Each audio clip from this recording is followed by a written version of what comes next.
కూర్చోనండి. ఇది మనం ప్రభుని ఆరాధించుకోవడము. దేవుని వాక్యంలో నుండి కొన్ని వాక్య భాగాలు మనం చదువుకుంటాము. దినము ఈస్టర్, మరి పునరుత్థాన ప్రభు దినముగా ప్రపంచమంతా జరుగుతున్నారు. మనం ప్రతి ఆదివారం కూడా ఇలాగ ప్రభుని ఆరాధిస్తాము. కానీ ఈ దినము మన ప్రభు లేచిన దినముగా క్రైస్తవ ప్రపంచమంతా కూడా ప్రభు వారి యొక్క పునరుత్థానాన్ని జ్ఞాపకం చేసుకోవడం ఎంతో ఆశీర్వాదకరం. దేవుని వాక్యముల నుండి లూకాసు వార్త 24వ అధ్యాయం. లూకాసు వార్త 24వ అధ్యాయము. అందరం కలిసి 5వ వచనాన్ని మనం చదువుకుంటాం. లూకాసు వార్త 24వ అధ్యాయము 5-6 వచనాలు అందరం కలిసి మనం చదువుకుంటాం. లూకాసు వార్త 24వ అధ్యాయము 5-6 వచనాలు మనం కలిసి చదువుకుంటాం. చదవండి. వారు భయపడి ముఖములను నేలమోపియుండగా, మీరు సజీవుడైన వారిని మీరెందుకు మృతులలో వెతుకుచున్నారు? ఆయన ఇక్కడ లేడు, ఆయన లేచి ఉన్నాడు. ఆయన ఇంకా గలిలయలో ఉండినప్పుడు చాలు. కనుక యేసుప్రభువు వారు సమాధిలో ఉన్నారని యేసుప్రభువు వారు సమాధి దగ్గరికి వెళ్ళి వెతుకుతున్నారు. అప్పటికే ప్రభు లేచి ఆయన గలిలయ వెళ్తున్నాడు. అప్పుడు దూత అంటుంది అక్కడ నుండి, మీరు సజీవుడైన వారిని ఎందుకు మృతుల్లో వెదకుచున్నారు? ఆయన ఇక్కడ లేడు, ఆయన లేచి ఉన్నాడు. కానీ ఉదయకాలము మన ప్రభు మన కొరకై మరి చనిపోయి సమాధి చేయబడి, ఆయన సమాధిని మరణం విజయమును గెలిచి ఆయన లేచిన వాడిగా మనకు కనబడుతున్నాడు. ఈ ఉదయకాల సమయంలో ఈ యొక్క వాక్య భాగాన్ని 2 భాగాలుగా మనం విభజించి ధ్యానం చేస్తాము. ఒకటి, ఆయన మృతుల్లో నుండి లేచుట ద్వారా ఆయన ఏమై ఉన్నాడు అనేది మొదటి పార్ట్గా ఒక 5 సంగతులు మనం జ్ఞాపకం చేసుకుంటాం. యేసు ప్రభువు మృతుల్లో నుండి లేచుట వలన ఆయన ఏమై ఉన్నాడు, ఆయన ఎవరు అనే సంగతి ఒక 5 సంగతులు చూద్దాం. తర్వాత ఆయన లేచుట ద్వారా మృతుల్లో నుండి మానవాళికి కలిగిన ఆశీర్వాదాలు ఏంటో కూడా ఒక 7 సంగతులు మనం చూద్దాం. మొదటి పార్ట్, మృతుల్లో నుండి యేసు ప్రభువు లేచుట ద్వారా ఆయన ఏమై ఉన్నాడు అని రుజువు చేసుకున్నాడు చూద్దాము, 5 సంగతులు. రెండో పార్ట్లో మరి ఆరాధనలోని ఆయన లేచుట ద్వారా మనకు కలిగిన ఆశీర్వాదాలు ఎట్లాంటివో ఒక 7 సంగతులు మనం చూద్దాం. ప్రార్థన. పల్లిగా ప్రేమించిన నా ప్రియమైన తండ్రి, మీ స్తోత్రాలు. ఉదయకాల సభలో నేను ప్రజలుగా మిమ్మల్ని ఆరాధించిన నిమిత్తమై చదివిన వాక్య భాగాలు, మీరు సజీవుడైన దేవుడు, మృతుల్లో ఉండేవాడు కాదు, లేచిన దేవుడు తండ్రి. కనుక మీరు మృతుల నుండి లేచుడు ద్వారా మీరు ఏమై ఉన్నారు అనే సంగతులను మేము చదువుకొని, మీరు తిరిగి లేచుడు ద్వారా మాకు కలిగిన ఆశీర్వాదాలు ఎంత గొప్ప తలపోసుకొని దేవుడు ఆత్మగాను ఆయన ఆరాధించేవారు ఆత్మతో సత్యంతో ఆరాధించినట్టుగా మా ఆత్మ దేహాన్ని సిద్ధపరచమని సహాయపడమని వందల స్తోత్రాలు చెల్లిస్తూ మీకు అప్పగించుకుంటాం. ఐక్యదాసుని బలపరచమని యేసు ప్రభు నామమున ప్రార్థించి వేడుకొనిచున్నాము తండ్రి. ఆమేన్. మనం మొదటి సంగతి జ్ఞాపకం చేసుకుంటాం. ఆయన మృతుల్లో నుండి యేసు ప్రభువు లేచుడు ద్వారా ఆయన ఏమై ఉన్నాడు అనే సంగతి మనం జ్ఞాపకం చేసుకుంటాం. దాంట్లో మొదటిది, ఆయన మృతుల నుండి లేచుడు ద్వారా ఏమై ఉన్నాడు. రోమా పత్రిక అపోస్తలుడైన పౌలు రోమీయులకు రాసిన పత్రిక 1వ అధ్యాయం. రోమా పత్రిక 1వ అధ్యాయము 7వ వచనం 1-2 కలిసి ఉన్నాయి. దాంట్లో మధ్య భాగం నేను చదువుతాను, గమనించండి. రోమా పత్రిక 1వ అధ్యాయము 2-7 వచనాలు కలిసి ఉన్నాయి. దాంట్లో యేసుక్రీస్తు శరీరం బట్టి అన్నప్పుడు మనం చదువుతాం.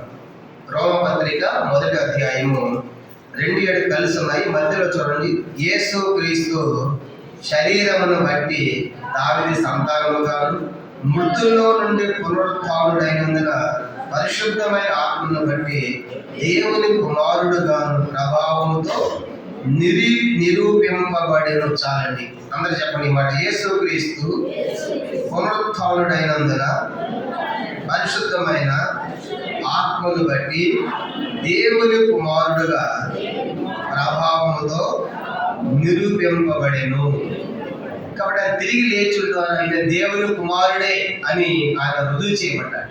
కానీ అప్పుడు దాకా ఆయన మనిషి అనుకున్నారు, కనుక మనిషి కుమారుడు వచ్చాడు, కానీ ఆయన మనుష్యుడు కాదు, ఆయన ఎవరు?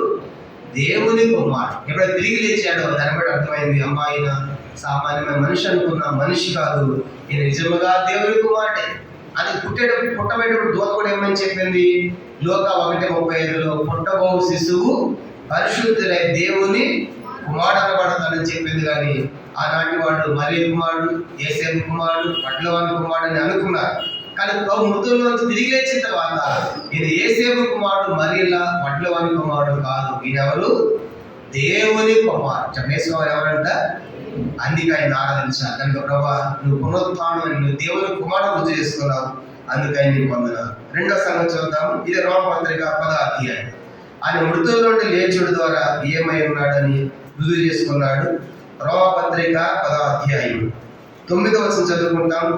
రోమపత్రిక ఇది రెండవ సంగతి.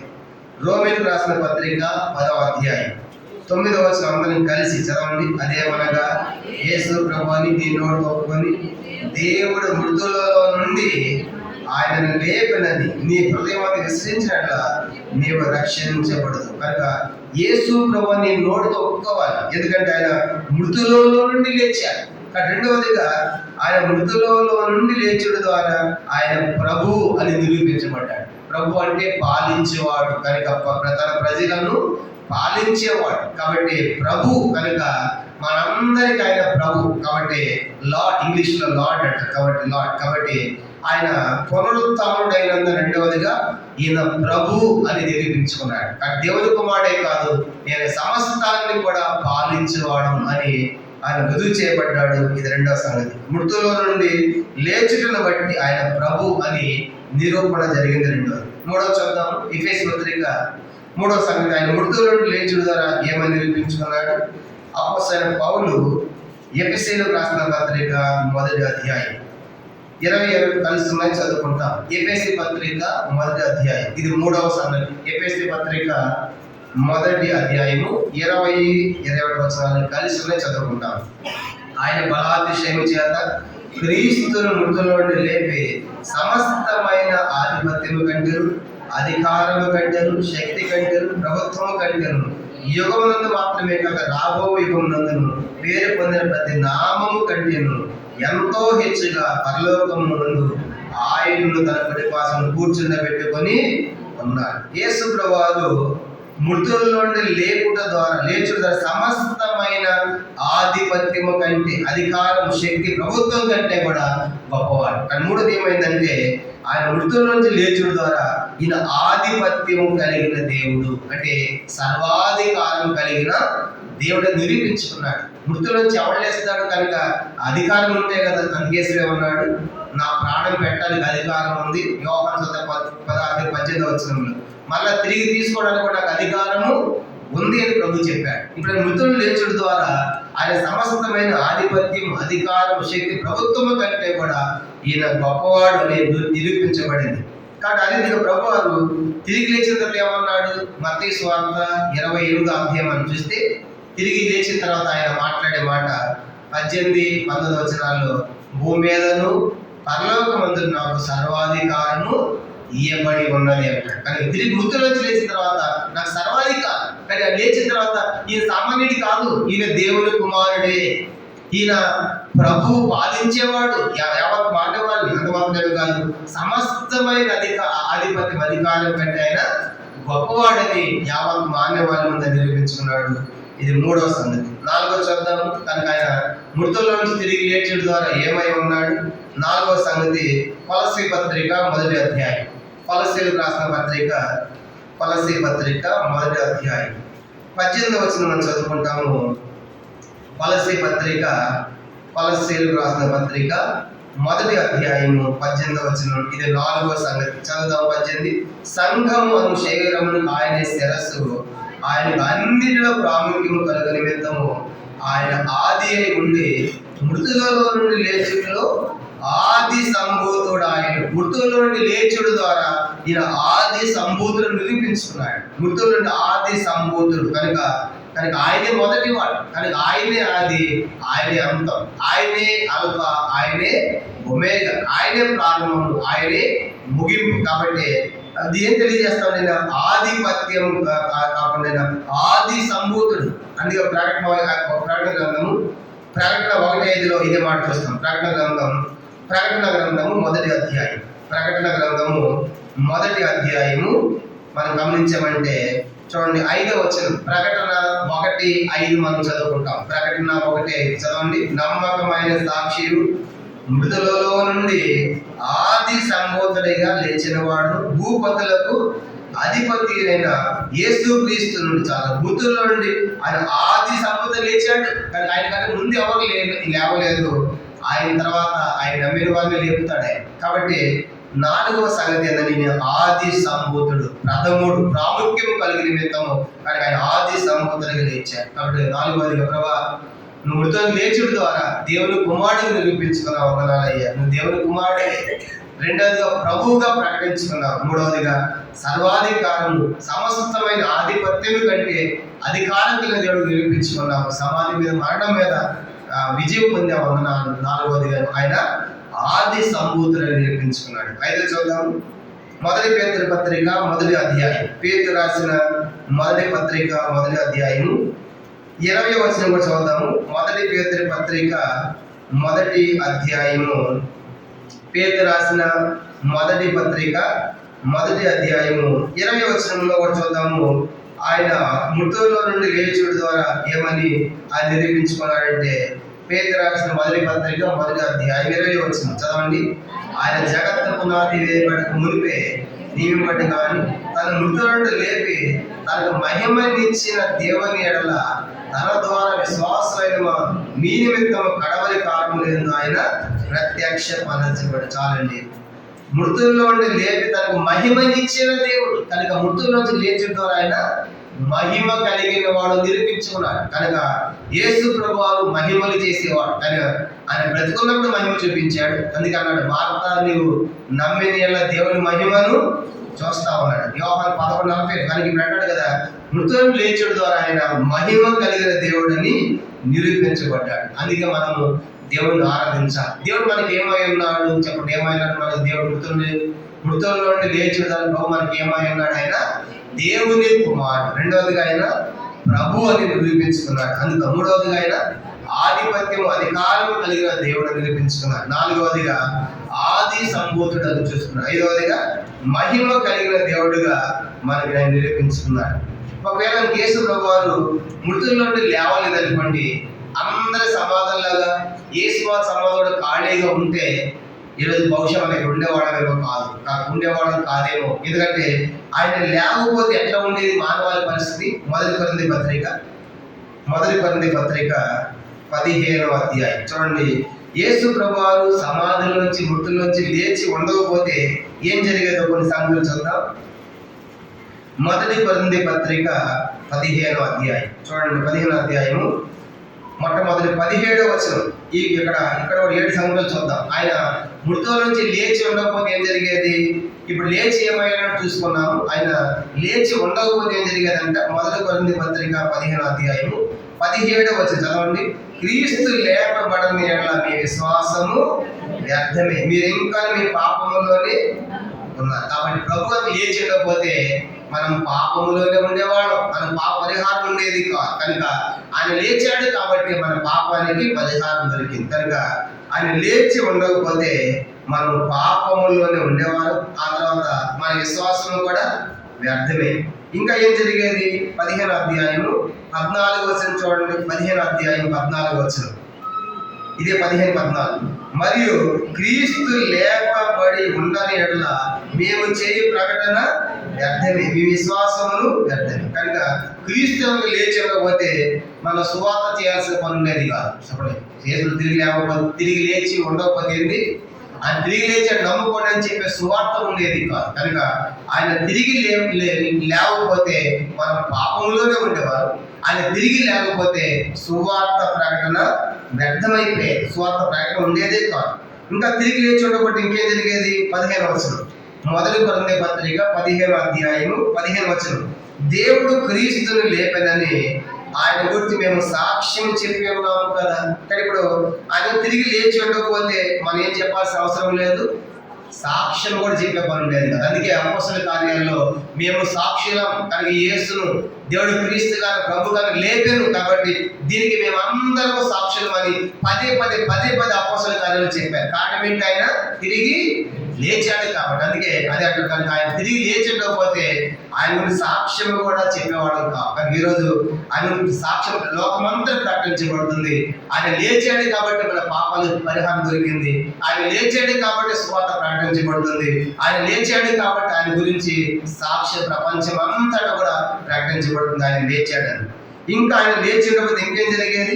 మొదటి కొరింథీ పత్రిక 15వ అధ్యాయము 19వ వచనం చూడండి. మొదటి కొరింథీ పత్రిక 15వ అధ్యాయము 19వ వచనం.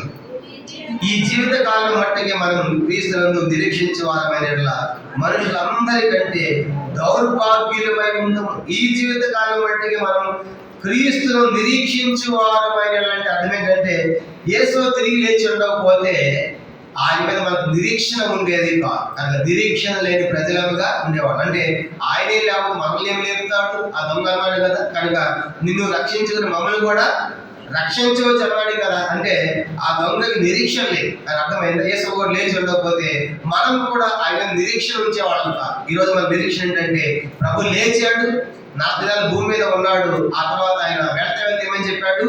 నేను ఈ యేసు ఎట్లా వెళ్ళాడు పరలోకానికి, అదే తిరిగి ఆయన మరలా వస్తాడు కాబట్టి. అంటే ఈరోజు ఆయన లేచుడు ద్వారా మానవాళికి నిరీక్షణ కలుగు చేశాడు. లేదా మనకు ఒక నిరీక్షణ ఏంటి? ఆ నిరీక్షణ అంటే యేసు మధ్యాకాశానికి వస్తాడు, మమ్మల్ని టకామని తీసుకొని పోతాడని ఆయన కోసం మనం ఎదురు చూస్తూ ఉన్నాం. ఇదే క్రైస్తవ నిరీక్షణ. ఇది ఎలా కలిగింది? ఆయన లేచి ఉన్నాడు కాబట్టి ఆ నిరీక్షణ మనం పొందాం. ఇంకా ఆయన లేచకపోతే ఏం జరిగేదంట చూడండి. మొదటి కొరింథీ పత్రిక 15వ అధ్యాయం 18వ వచనం. మొదటి కొరింథీ పత్రిక 15వ అధ్యాయం 18వ వచనం. అంతేకాదు క్రీస్తును నిద్రించిన వారందరూ నశించి, ఆయన కనుక తిరిగి లేచి ఉండకపోతే అందరూ కూడా నాశనం అయిపోయేవాడు కనుక. అంటే నిత్య జీవం ఉండేది కాదు కనుక. అర్థమైందా? అంటే నాశనం అంటే రక్షణ లేకుండా ఉండేవాడు. కానీ అదే అంటే పౌలు ఆయన లేచి ఉండకపోతే ఆయన నమ్మిన వారు కూడా ఏముండేది కాదంట, నిద్రించిన వారందరూ నశించారంటే నశించిపోయేవాడు. కానీ ఆయన తిరిగి లేచాడు కాబట్టి నాశనం తప్పించాడంటే మనకు రక్షణ ప్రసాదించాడు. కాబట్టి ఇప్పుడు చెప్పండి, యేసు లేకపోతే మనం పాపంలోనే ఉండేవాడు. రెండోది, ఏం లేకపోతే ఆ సువార్త ప్రకటించబడేది కాదు. ఆయన లేకపోతే ఆయన గురించి సాక్ష్యం చెప్పవలసిన అవసరము ఉండేది కాదు. ఆయన లేకపోతే నిరీక్షణ మనకు ఉండేది కాదు. ఆయన లేకపోతే నశించిపోయేవాడు. ఇంకా మనం చూసామంటే ఆయన లేచి ఉండకపోతే ఏం జరిగేది? మొదటి కొరింథీ పత్రిక 15వ అధ్యాయం 4వ వచనము. మొదటి కొరింథీ పత్రిక 15వ అధ్యాయము 4వ వచనం. 15:4. లేఖనముల ప్రకారం 3వ దినమున లేపబడు. ముందు చెప్పారు 3వ దినం లేస్తాడు. ఒకవేళ లేచి ఉండకపోతే లేఖనాలు ఏమైపోయాయి? లేఖనాలు నెరవేర్పు జరిగేది కాదని. అంటే దేవుని యొక్క వాక్యం వ్యర్థమైపోయాయి. ఎందుకంటే ఆయన లేచాడు కాబట్టి లేఖనాల నెరవేర్పు జరిగేది. కాబట్టి లేఖనాలు ఎంత స్పష్టంగా చెప్పబడ్డాయి. ఆయన ఎక్కడ పుడతాడు, ఎలా జీవిస్తాడు, ఎలా చనిపోతాడు, ఎలా అప్పగించబడతాడు, ఎంత అమ్మబడతాడు, అన్ని విషయాలు దాదాపుగా 500 లేఖనాలు, 500 ప్రవచనాలు యేసు ముందే చెప్పారు. అవి చెప్పండి. ఆయా కాలంలో 500 ప్రవచనాలన్నీ కూడా 33 సంవత్సరాలు నెరవేర్చబడ్డాయి. అంటే మరణం నుంచి సమాధి నుంచి లేచి ఉండకపోతే ఆ లేఖనాలన్నీ ఏమైపోయాయి? వ్యర్థమైపోయాయి. కాబట్టి ఆయన లేచాడు కాబట్టి లేఖముల నెరవేర్పు జరిగింది. కాబట్టి ఇప్పుడు చెప్పండి, పాపముల పరిహారము దొరికింది. తర్వాత సువార్త ప్రకటించబడటానికి ఆధిక్యత అవకాశం దొరికింది. అని సాక్ష్యం మనం ప్రకటిస్తున్నాము, నిరీక్షణ కలిగి ఉన్నాము, నాశనం మనం తప్పించబడ్డాము, లేఖనాలు నెరవేర్పు మనం చూస్తున్నాము. ఇక ఆఖరి చూసామంటే ఆయన లేచి ఏం జరిగింది మానవాళికి? అపోస్తల కార్యములు 17వ అధ్యాయం. అపోస్తల కార్యములు 17వ అధ్యాయం చూడండి. 17వ అధ్యాయం అపోస్తల కార్యములు 31వ వచనం అందరం కలిసి. అపోస్తల కార్యములు 17వ అధ్యాయము 31 అందరం కలిసి మనం చదువుకుంటాం. అపోస్తలుల కార్యములు 17:31 చదవండి. ఎందుకనగా తాను నియమించిన మనుషుల చేత నీతిని అనుసరించి భూలోకమునకు తీర్పు తీర్చడబోయేడు ఒక దినమును నిర్ణయించి ఉన్నాడు. ఆ తర్వాత చదవనది.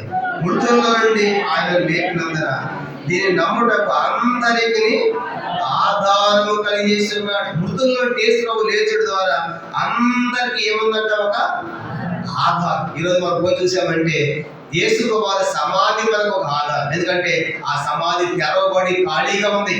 దాంట్లో ఎముకలు కుళ్ళు ఏమీ లేదు. ఎందుకంటే ఆయన సమాధి చూసినప్పుడు ఇది మనకు ఒక ఆధారమే లేచాడు. ఈరోజు యావత్ మానవాళ్ళు నమ్మటానికి ఆధారం ఉండాలి. మనం అంటాం కదా, మీరు ఒట్టి మాట చెప్తే ఎట్లండి, గట్టి మాట చెప్పాలి, ఏదైనా ఆధారం చూపించడంట. చూసారా? దానికి ఆధారం ఉంది. యేసు వారి యొక్క మరణానికి, భూస్థాపన, పునరుత్థానానికి ఆధారం ఏంటి? ఆయన యొక్క సమాధి. ఈరోజు ప్రపంచంలో అన్ని సమాధులు మూయబడ్డాయి. ఈ ప్రభు వారి ఒక్క సమాధి మాత్రమే తెరవబడింది. అంటే ఆ సమాధి చూసినప్పుడు దీన్ని నమ్మడానికి అందరికి ఏం కలిగిందంట? ఆధారం. అందుకే పుట్టినప్పుడు కూడా చెప్పాడు కదా, దానికి ఇదే మీకు ఆనవాలు. ఒక శిశువు పొత్తుగొడలు చుట్టబడి ఉంటుందని ఒక ఆనవాలు చెప్పింది, ఒక ఆధారం చెప్పింది. అలాగనే జరిగింది వాళ్ళకి. కానీ ఇది కూడా ఏంటంటే ఈరోజు యావత్ మాన వాళ్ళకి కూడా ఒట్టొట్టికి వేసుకోమని నమ్మటం కాదు, ఆధారం చూసి నమ్మాల్సిందే.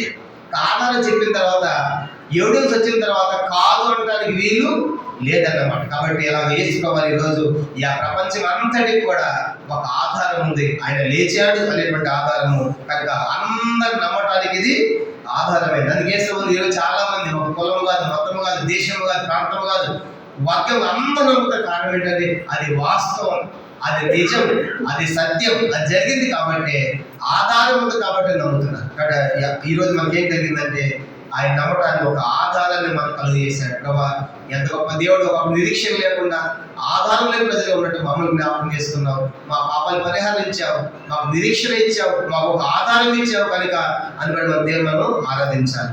ఆయన ఇప్పుడు తిరిగి లేచడం ద్వారా మనకు కలిగిన ఆశీర్వాదాలు ఏంటో కూడా ఒక 7 సంగతులు తొందరగా చదువుకుని మనము ముగిద్దాం. చూడండి,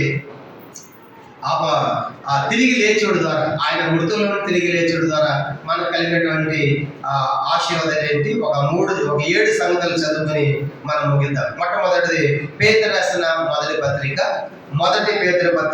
1 అధ్యాయం. తొందరగా చూద్దాం. కాబట్టి ఇది చాలా పెద్ద వర్తమానం అయిపోకుండా, ఎందుకంటే మొదటి 5 సంగతులు చెప్పాను. ఇప్పుడు తిరిగి లేచి ఉంటే 7 సంగతులు చెప్పాను. మళ్ళీ ఒక 7 సంగతులు చూస్తున్నాం కాబట్టి త్వరగా మనం చూసేసుకుని మనం ఆరాధిద్దాం. 1 పేతురు పత్రిక 1 అధ్యాయం 3-4 వచనాలు కలిసి ఉన్నాయి. మనం చదువుతాం. చూడండి, ఆయన తిరిగి లేచి జరిగింది. ఇది మొదటి ఆశీర్వాదం, మానవాళికి కలిగిన దీనికి పునరుత్థాన ఆశీర్వాదాలు అని టైటిల్ పెట్టుకోవాలి. పునరుత్థాన ఆశీర్వాదాలు. ఆయన పునరుత్థానం చంద్రుడి ద్వారా మృతుల నుండి మనకి ఆశీర్వాదాలు. ఇది మొదటి పేతురు పత్రిక 1 అధ్యాయం 3-4 వచనాలు. మన ప్రభువు యేసుక్రీస్తు తండ్రి అయిన దేవుడు సత్యంపడ్డగాక మృతుల్లో నుండి యేసుక్రీస్తు తిరిగి లేచడం వలన జీవముతో కూడా నిరీక్షణ మనకు కలిగినట్లు, అనగా అక్షయమైనది, నిర్మలమైనది, వాడవారి స్వాస్థ్యం మనకు కలిగినట్లు ఆయన తన విశేష కార్యక్రమం చొప్పున మనల్ని మరలా జన్మింపజేసెను. మృతుల నుండి యేసుక్రీస్తు తిరిగి లేచడం వలన జీవముతో కూడిన నిరీక్షణ. మొట్టమొదటి ఏంటంటే మనకు జీవముతో కూడిన నిరీక్షణ మనకు అనుగ్రహించాడు. అందుకే ఈ నిరీక్షణ మనలను సిగ్గుపరచదు. కనుక ఈరోజు మనం జీవముతో నిరీక్షణ కలిగి ఉన్నాం. అంటే యేసు ప్రభువుని నమ్మిన వారిలో ఒక నిరీక్షణ ఉంది. కనుక ఒకప్పుడు నిరీక్షణ లేని వారు కదా. ఎఫెసీయుల 2 అధ్యాయం 12-11 వచనాల ప్రకారం ఒకప్పుడు ఆ కాలమందు రక్షణ నిరీక్షణ లేని ప్రజలు ఉన్నాం. ఇప్పుడు యేసు తిరిగి లేచడం ద్వారా మనకు ఒక నిరీక్షణ వచ్చిందంటే జీవముతో కూడిన నిరీక్షణ మనం కలిగిన వారు ఉన్నారు. ప్రభువా, నాకు ఇచ్చిన నిరీక్షణ బట్టి మీకు స్తోత్రాలు ఆరాధించాలి. ఇది మొదటిది. రెండవ చూద్దాము. రెండో సంగతి, ఆయన మృతులను తిరిగి లేచడం ద్వారా మనకు కలిగిన రెండవ ఆశీర్వాదం. రోమపత్రిక 4 అధ్యాయం. అపోస్తలుడైన పౌలు రోమీయులకు రాసిన పత్రిక 4 అధ్యాయం. రోమ 4 అధ్యాయము 25వ వచనం మనం చదువుకుంటాం. రోమపత్రిక 4 అధ్యాయము 25వ వచనం అందరం కలిసి రోమ 4:25 చదవండి. ఆయన మన అపరాధం మీద తప్పింపబడి మనము నీతిమంతులముగా తీర్చబడ్డకై లేపబడెను. ఇప్పుడు ఆయన లేపబడు ద్వారా మనకు కలిగిన రెండవ ఆశీర్వాదం ఏంటి? నీతిమంతులుగా చేశాడు. ఏంటంటే యేసు నమ్మిన వారిని ఆయన నీతిమంతులుగా, ఎందుకంటే వాస్తవానికి నీతిమంతుడు లేడు, ఒకడు లేడు. కానీ అలాంటిది ఈ యేసుకు ఆయన మరణించి సమాధి చేయబడి తెలియచుడు ద్వారా మనల్ని నీతిమంతులుగా చేశాడు. అంటే మన శిక్ష ఆయన భరించాడు. కానీ కాబట్టి ప్రభు ఈరోజు యేసు నమ్మిన వారికి ఏమని పేరంటే నీతిమంతులు, పరిశుద్ధులని పేరు ఇచ్చాడు.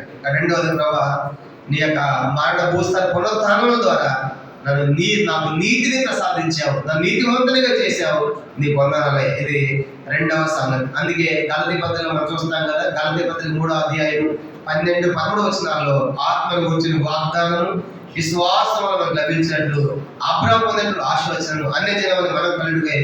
క్రీస్తు మన కోసము శాపమై మనం ధర్మశాస్త్రం శాపం విమోచించాడు. అబ్రహాము పొందిన ఆశీర్వాదాలు మనకి కూడా. అబ్రహాము నీతిమంతుడు. అలాగే ఉదయకాలం రెండవదిగా ఆయన తిరిగి లేచుడు ద్వారా మనం నీతిమంతులుగా చేయబడ్డాం. మొదటిది జీవముతో కొన్ని నిరీక్షణ ఇచ్చాడు, అందుకు ఆనందిద్దాం. రెండవదిగా నీతిమంతులుగా చేశాడు. రెండవది. మూడవది చూద్దాము. మూడవది అపోస్తలుల కార్యములు 3వ అధ్యాయం. అపోస్తలుల కార్యములు 3వ అధ్యాయం ఆయన మృతుల్లోంచి లేచుడు ద్వారా కలిగిన 3వ ఆశీర్వాదం. అపోస్తలుల కార్యములు 3వ అధ్యాయం 26వ వచనము. అపోస్తలుల కార్యములు 3వ అధ్యాయము 26వ వచనం చదువుకుంటాం. అపోస్తలుల కార్యములు 3:26 చదవండి. దేవుడు తన సేవకులను పుట్టించి మీలో ప్రతి వారిని వారి దుష్టతను మళ్లించే వలన మిమ్మల్ని ఆస్వాదించుటకు ఆయన మొదటి మెద్దకి పంపినని చెప్పాడు. దేవుడు తన సేవకులను పుట్టించిన ఒకటేసి కింద ఏమని రాయబడింది?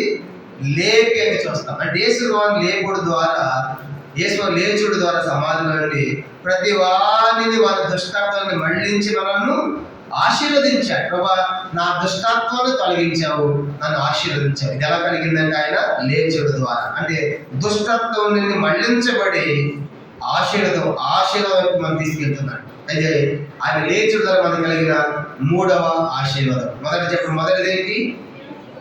జీవంతో నిరీక్షణ ఇచ్చాడు. రెండవది మనము నీతిమంతులుగా చేశాడు. మూడవదిగా దుష్టత్వాన్ని మళ్లించి ఆశీర్వదించాలని మనం ఆయన లేచాడు. మూడవది. 4వ చూద్దాము. 4వది పేతురు రాసిన మొదటి పత్రిక 3వ అధ్యాయం. మొదటి పేతురు పత్రిక 3వ అధ్యాయం 4వ సంగతి చూద్దాం. మొదటి పేతురు పత్రిక 3వ అధ్యాయం 21వ వచనం. మొదటి పేతురు పత్రిక 3వ అధ్యాయం. మొదటి పేతురు పత్రిక 3వ అధ్యాయం 21వ వచనం అందరూ కలిసి చదువు. మొదటి పేతురు 3వ అధ్యాయం 21 చదవండి. దానికి సాదృశ్యమైన బాప్తిస్మము ఇప్పుడు మిమ్మల్ని రక్షించున్నది, అదేదనగా శరీర మాలిన్యం తీసివేయడం కాదు కానీ యేసుక్రీస్తు పునరుత్థాన మూలముగా దేవుని విషయం నిర్మలమైన మనస్సాక్షి నుంచి ప్రత్యుత్తరం. యేసుక్రీస్తు పునరుత్థాన మూలముగా లేచుడు ద్వారా నిర్మలమైన మనస్సాక్షి, తెల్లమైన పరిశుద్ధమైన మనస్సాక్షిని మనకు అనుగ్రహించాడు. 4వదిగా నిర్మలమైన అంటే తెల్లనైన అడగబడినటువంటి మనస్సాక్షి మనకు ప్రసాదించాడు. ఇది ఆయన పునరుత్థాన మూలం కలిగిన 4వ ఆశీర్వాదం. ప్రభు, నాకు నిర్మలమైన ఒకడు మన మనస్సాక్షి వాత వేయబడిన మనస్సాక్షి కనుక, మన మనస్సాక్షి కనుక చెడిపోయిన మనస్సాక్షి, అట్లాంటిది మన మనస్సాక్షిని కడిగాడు. యేసయ్య యొక్క రక్తము, ఆయన యొక్క రక్తము మన యొక్క మనస్సాక్షిని కడిగి ఎంతో ఎక్కువగా శుద్ధి చేసింది. ఆయన పునరుత్థాన మూలంగా ఇప్పుడు నిర్మలమైన మనస్సాక్షిని మనకు ప్రసాదించాడు. ఇది 4వ ఆశీర్వాదం. అందుకే మనం దేవుణ్ణి ఆరాధించవలసిన వాళ్ళు ఉన్నాం. 5వ సంగతి చూద్దాము. 5వ చూడండి. 5వ సంగతి రోమపత్రిక 7వ అధ్యాయం. రోమపత్రిక 7వ అధ్యాయము 4వ వచనం చదువుకుంటాం. రోమపత్రిక ఆయన మృతుల్లోంచి లేచి కలిగినటువంటి 5వ ఆశీర్వాదం. రోమపత్రిక 7వ అధ్యాయం. రోమపత్రిక 7వ అధ్యాయము 4వ వచనాన్ని చదువుకుంటాం. రోమపత్రిక 7వ అధ్యాయం 4వ వచనం చదవండి. కావున సహోదరులారా, మనం దేవుని కొరకు ఫలములు ఫలించినట్లు మృతుల్లో నుండి లేబడ క్రీస్తుని వేరకుని చేరటకై మీరు ఆయన శరీరం ద్వారా ధర్మశాస్త్ర విషయమై మృతులైంది. కనుక మనము దేవుని కొరకు ఫలములు ఫలించినట్లు మృతుల్లో నుండి లేబడిన క్రీస్తు ఆయన మృతులు ఎందుకు లేపడ్డాడంటే మనం ఈరోజు దేవుని కొరకు ఫలములు ఫలించేవారిగా. క్రీస్తుని నమ్మిన వారిని ఆయన దేవుని కోసం ఫలములు ఫలించేవారు. అంటే ఫలభరితమైన జీవితము యేసు యొక్క పునరుత్థాన మూలముగా ఆయన మృతుల నుంచి లేచుడు ద్వారా ఈ యొక్క ఆశీర్వాదం మనకు కలిగింది. 5వదిగా మనం ఫలభరితమైన అంటే దేవుని కొరకు ఫలములు ఫలించినట్లుగా యేసు ప్రభువు మనకి యొక్క ఈ యొక్క ఆశను అనుగ్రహించాడు. కాబట్టి మొదటిది జీవంతో నిరీక్షణ ఇచ్చాడు, రెండవదిగా నీతిమంతులుగా చేశాడు, మూడవదిగా దుష్టాత్మను మళ్లించి ఆస్వాదించాడు, నాలుగవదిగా నిర్మలమైన మనస్సాక్షి కలిగింది, ఐదవదిగా దేవుని కొరకు ఫలములు ఫలించే వారిగా మనం చేస్తున్నాడు, ఐదవది. ఆరవది ఆయన మృతులోంచి లేచుట కలిగిన ఆరో ఆశీర్వాదం ఏంటి? మొదటి కొరింథీ పత్రిక 15వ అధ్యాయం. మొదటి కొరింథీ పత్రిక 15వ అధ్యాయము మనం గమనించామంటే 14వ వచనం. మొదటి కొరింథీ పత్రిక 15వ అధ్యాయం 14వ వచనం. మరి క్రీస్తు లేకపోబడి ఉండని యెడల మేము ప్రకటన వ్యర్థమే, మీ విశ్వాసమును వ్యర్థమే. ఆయన లేకపోతే ఆయన ఎవరు నమ్మేవాళ్ళు కాదు. ఈరోజు ఆయన లేచాడు కాబట్టి మనకు విశ్వాసం కలిగజేశాడు. యేసు యొక్క పునరుత్థానము, ఆయన యొక్క సమాధి మరణము గెలుచుడు ద్వారా మానవాళికి ఏం కలిగిందంటే విశ్వాసం. అన్ని మనం చదువుతున్నాం. అపోస్తలుల 17:31 కూడా ఒక ఆధారం, ఒక నమ్మిక మనకు తీసుకొచ్చారు. కనుక ఆయన పునరుత్థానం మూలంగా మనకి విశ్వాసమును దయచేశాడు. కనుక ఆ సమాధికి వెళ్ళినప్పుడు, ఆ ఖాళీ సమాధి చూసినప్పుడు ఎవరైనా నమ్మకుడు వెనక్కి రాలేదు. కనుక అలాంటి విశ్వాసం, అలాంటి నమ్మిక ఆయన యొక్క పునరుత్థానం మూలంగా మనకు కలిగిందిగా మనం చూస్తాం. ఇది 6వ ఆశీర్వాదం. 7వ ఆఖరి చూసి మనం ముగిద్దాం. 7వది ఆఖరిది చూడండి, రోమపత్రిక 1వ అధ్యాయం. 7వది ఆఖరిది రోమపత్రిక 1వ అధ్యాయము. 2:7 కలిసి ఉన్నాయి. దాంట్లో కింద రాయబడింది, దాన్ని చదువుతాను గమనించండి. యేసుక్రీస్తు సేవను బట్టి అనే దగ్గర మనం చదువుదాము. రోమపత్రిక 1వ అధ్యాయం 2:7 కలిసి ఉన్నాయి. మధ్యలో నుంచి యేసుక్రీస్తు శరీరాన్ని బట్టి దావీదు సంతానముగాను, మృతుల నుండి పునరుత్థానుడైన పరిశుద్ధమైన ఆత్మను బట్టి దేవుని కుమారుడుగాను ప్రభావముతో నిరూపింపబడను.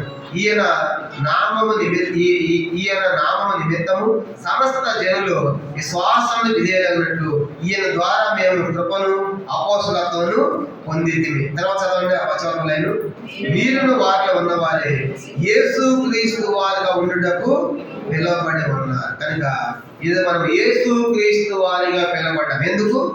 ఆ పైన చెప్పాడు కదా, ఆయన మృతుల్లోని పునరుత్థానుడైనందున, ఆయన పునరుత్థానుడైనందున ఆయన వారిగా చేసుకున్నాడు. యేసుక్రీస్తు వారిగా చేసుకున్నాడు. అందుకే పరమగీతులు అంటాడు, నా ప్రియుడు నా వాడు, నేను అతని దాను. అంటే ఆయన నా కొరకు, నేను ఆయన కొరకే. ఈరోజు మనం ఎవరు అంటే యేసుక్రీస్తు వారిగా పిలవబడుతున్నాం. ఎంత గొప్ప ఆధిక్యత! కనుక యేసుక్రీస్తు వారిగా పిలవబడ్డాం అంటే ఫేస్ వాల్యూ, ప్లేస్ వాల్యూ అన్నటువంటి, అంటే స్థలాన్ని బట్టి విలువ, ముఖాన్ని బట్టి విలువ. కనుక వాస్తవానికి మన ముఖాన్ని బట్టి అయితే మనకేం విలువ లేదు, కానీ మనకున్న ప్లేస్, స్థలం యేసుక్రీస్తు వారిగా ఉన్నందుకు మనకేముంది ఈరోజు ఎంతో విలువ, ఎంత గౌరవం, ఎంత ఆధిక్యత. కనుక ఆయన బట్టి మనకు కలిగింది. చూసారు కాబట్టి అందుకే యేసుక్రీస్తు వారికి పిలవబడటం అంటే వాళ్ళు ఏ కులమైన, ఏ జాతైనా, ఏ ప్రాంతంలోనే యేసుక్రీస్తు వారు అనగానే ఆయన నామాన్ని బట్టి ఈరోజు మనకి ఎంత గొప్ప ఆధిక్యత అనుగ్రహించాడు. ప్రభా, నీ ద్వారా నన్ను నీ వాడిగా చేసుకున్నాను, నీ దానిగా చేసుకున్నాను. కనుక మృతులకి పునరుత్థానుడైనందున యేసుక్రీస్తు వారిగా పిలవబడే ఆధిక్యత నాకు అనుగ్రహించావు. అందుకని స్తోత్రం అని ఈ ఉదయకాలం ఎలుగెత్తి దేవుణ్ణి ఆరాధించదుము గాక. కాబట్టి ఆయన పునరుత్థాన ఆశీర్వాదాలు మొదటిది చెప్పండి, జీవముతో కూడిన నిరీక్షణ ఇచ్చాడు. రెండవదిగా నీతిమంతులుగా చేశాడు. మూడవదిగా దుష్టత్వాన్ని మళ్లించి ఆస్వాదించాలని ఆయన లేచాడు. నాలుగవదిగా నిర్మలమైన మనస్సాక్షిని ఇచ్చాడు. ఐదవదిగా దేవుని కొరకు ఫలములు ఫలించే వారిగా చేశాడు. ఆరవదిగా విశ్వాసము దయచేశాడు. ఏడవది ఆఖరిది యేసుక్రీస్తు వారిగా ఆయన వారిగా మనలను చేసుకున్నాడు. కాబట్టి అందుకే ఆయన మృతుల నుంచి లేచుట ద్వారా ఏమని నిరూపించుకున్నాడు? ఒకటి, ఆయన దేవుని కుమారుడు. రెండవదిగా ఆయన ప్రభువు అని. మూడవదిగా ఆధిపత్యం, అధికారం కలిగిన వాడు. నాలుగవదిగా ఆది సంబోధుడు, ప్రథముడు, మొదటి వాడని. ఆఖరిది ఆయన మహిమ కలిగిన వాడని నిరూపించుకున్నాడు. ఆయన లేచకపోతే మన పాపంలోనే ఉండేవాడు, మనకు స్వార్థం ఉండేది కాదు, సాక్ష్యం ఉండేది కాదు, నిరీక్షణ ఉండేది కాదు, విశ్వాసం ఉండేది కాదు, లేక నెరవేర్పు ఉండేది కాదు. ఇవన్నీ పోయాయి. మరి లేచుడు ద్వారా ఇవన్నీ మనకు కలిగాయి. కాబట్టి ప్రభా, నా పాపం తొలగించావు, సువార్తనిచ్చావు, నమ్మిక ఇచ్చావు, సాక్ష్యం ఇచ్చావు. అంత మాత్రమే కాదు, కనుక ఒక నిరీక్షణ, ఒక ఆధారం కలిగజేసావు. ఆ రీతిగా ఒక అంత మాత్రమే కాకుండా మరి మా పాపాన్ని పరిహారం కలిగించినందుకు కూడా నీకు వందనాలు చెప్పి మనం ఆ ప్రభు ఎలుగెత్తి ఆత్మత సత్యంతో మనము ఆరాధించదుము గాక. ఈ వాక్య వెలుగులో ప్రభుని ఆరాధించక ముందు మనమంతా లేచి నిలబడి ఒక మన పాట మనం పాడుకుంటాము. ఆ పాట పాడే సమయంలో సండే స్కూల్కి వెళ్ళి వారి క్లాస్ పెడతాం. ప్రసాద్